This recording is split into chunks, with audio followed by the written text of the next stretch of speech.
भाजपा प्रदेश अध्यक्ष चंद्रशेखर बावनकुळे ने हाल ही में कई मुद्दों पर अपने विचार व्यक्त किए हैं। पहले उन्होंने पार्टी के खिलाफ काम करने वाले 40 पदाधिकारियों के निलंबन का ऐलान किया।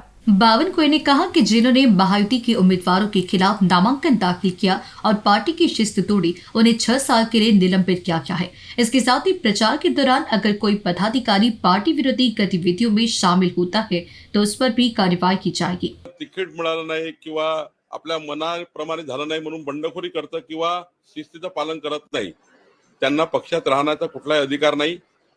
कारण पक्षामध्ये जेव्हा आपण येतो तेव्हा पक्षाची शिस्त पाळावी लागतं आणि त्यामुळं आम्ही आता 40 पदाधिकाऱ्यांना निलंबित केलं आहे। 6 वर्षाकरता दरवाजे बंद केले आहे आणि पुढच्या काळातही या प्रचारादरम्यान जे पदाधिकारी पक्षविरोधी कारवाई करतील, दुसरी यादी सुद्धा आम्ही त्याची प्रकाशित करू, पण आम्ही कारवाई केल्याशिवाय राहणार नाही। कुठल्याही परिस्थितीमध्ये पक्षामध्ये पक्ष शिस्त मोडणे हे खपून घेतलं जाणार नाही। मित्र पक्षाचा प्रचार करणार नाही किंवा मित्र पक्षाला सोडून दुसऱ्या पक्षाचा प्रचार करेल त्यांच्यावरही कारवाई करण्याचा आम्ही निर्णय घेतला है। उद्धव ठाकरे पर निशाना साधते हुए बावनकुळे ने कहा कि उनका एकमात्र एजेंडा अच्छे प्रकल्पों का विरोध करना है, जिससे महाराष्ट्र का नुकसान हुआ है। राहुल गांधी पर भी उन्होंने तीखा हमला किया है। आरोप लगाते हुए कहा कि राहुल गांधी के साथ शहरी नक्सलवादी विचारधारा वाले लोग हैं और उन्होंने संविधान के अधिकारों का उल्लंघन किया है। राहुल गांधी ने खुद कहा था कि इस देश में आरक्षण की आवश्यकता नहीं है, जो डॉक्टर बाबा साहेब आंबेडकर के विचारों का विरोध है। त्यांचा एकमेव अजेंडा आहे की जो प्रकल्प येईल त्याला विरोध करणे आणि उद्धव ठाकरेंचा हा अजेंडा नेहमीच राहिला आहे की जो येईल त्याला विरोध करणे, जो येईल त्याला प्रकल्पाला विरोध करणे आणि प्रकल्पाचा विरोध करून त्या ठिकाणी महाराष्ट्राचं नुकसान करणे हे पहिल्यापासूनच उद्धव ठाकरेंचा पिंड राहिला आहे। शरद पवार के बारे में उन्होंने कहा कि पवार पहले भी सहानुभूति कार्ड खेल चुके हैं, लेकिन अब जनता उनके इन प्रयासों को नहीं मानेगी।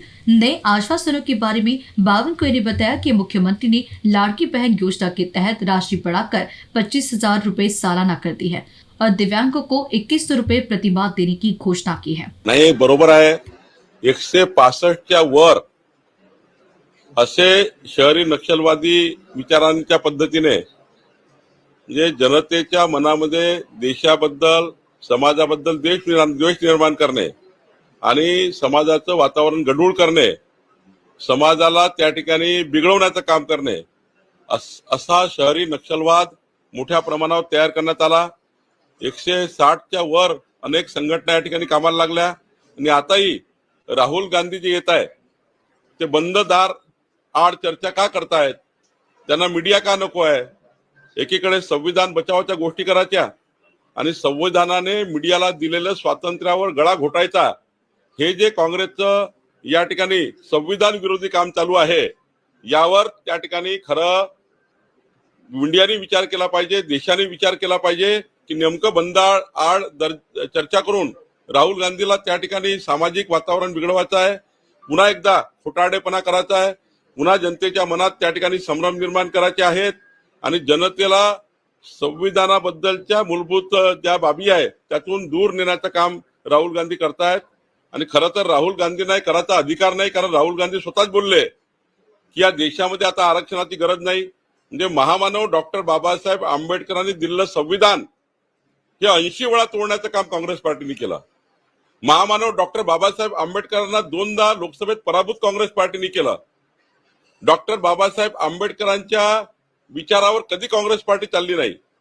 खरं तर राहुल गांधी हे डॉक्टर बाबासाहेब आंबेडकरी विरोधी विचाराचे आहे आणि त्यामुळं राहुल गांधी जे संविधानाचं ढोंग करतायत, संविधान बचावचं ढोंग करतायत, यातून आपल्याला खरा या राहुल गांधीला आता जसं हरियाणामधनं हाकलून लावलं लोकांनी, हरियाणामधनं राहुल गांधीला हाकलून लावलं, आता मताच्या माध्यमातून हरियाणाने त्यांना धडा शिकवला। महाराष्ट्राची जनता सुद्धा राहुल गांधींना त्यांच्या नौटंकीला, त्यांच्या विकृत मानसिकतेला धडा शिकवल्याशिवाय राहणार नाही। राज ठाकरे के विदर्भ मुद्दे पर उन्होंने कहा कि विदर्भ में पिछले 10 वर्षों में बड़ा बदलाव आया है और कांग्रेस के 45 वर्षों के मुकाबले भाजपा ने अधिक विकास किया है। संजय राउत पर भी उन्होंने सवाल उठाए और पूछा कि वे शरद पवार के प्रवक्ता है या उद्धव ठाकरे के। की शहरी नक्षलवादाला त्या ठिकाणी सपोर्ट करणे आणि समाजामध्ये एक त्या अशी व्यवस्था उभी करणे की देशविरोधी कारवाया करतील, राज्यविरोधी राष्ट्रविरोधी कारवाया करतील अशा लोकांना सपोर्ट करण्याकरता, अशा लोकांचं काउन्सिलिंग करण्याकरता राहुल गांधी आले आहे. कारण ते विदेशातनं जेव्हा येतात तेव्हा विदेशी वृत्तीचे होतात, विदेशी ब्लड घेऊन येतात आणि विदेशी विचार करून आणि तो विचार मग या शहरी नक्षलवादासमोर मांडतात आणि बंद दारात चर्चा करतात. माझा त्या ठिकाणी खुला आव्हान आहे, जर काही राहुल गांधींनी चर्चा करायची असेल तर स्वातंत्र्य असलेल्या म्हणजे या देशाच्या महत्वाचा स्तंभ मीडिया, या देशाचा महत्वाचा संविधानाने दिलेला अधिकार मीडियाचा, त्या मीडियाला तुम्ही का अलाव करत नाही, त्या मीडियाला तुम्ही आतमध्ये का येऊ देत नाही? अशी कुठली कॉन्फिडेन्शियल गोष्ट आहे तुम्हाला अशा 160च्या वर नक्षली जे शहरी नक्षलवादाशी बोलायचं आहे? कुठल्या कॉन्फिडेन्शियल विषयावर तुम्ही बोलताय? जनतेसमोर तुम्ही का येत नाही? तुम्ही मीडियाच्या समोर येऊन जनतेला का कळू देत नाही? तुम्ही 140 कोटी भारतीयाला तुमची वृत्ती का कळू देत नाही? माझा आक्षेप आहे राहुल गांधीच्या बंद आड चर्चेवर. त्यांनी तातडीनं खुली चर्चा केली पाहिजे, मीडियाला स्वातंत्र्य दिलं पाहिजे, मीडिया समोर त्या ठिकाणी चर्चा केली पाहिजे. NBC न्यूज के लिए अभिषेक पानसी की रिपोर्ट.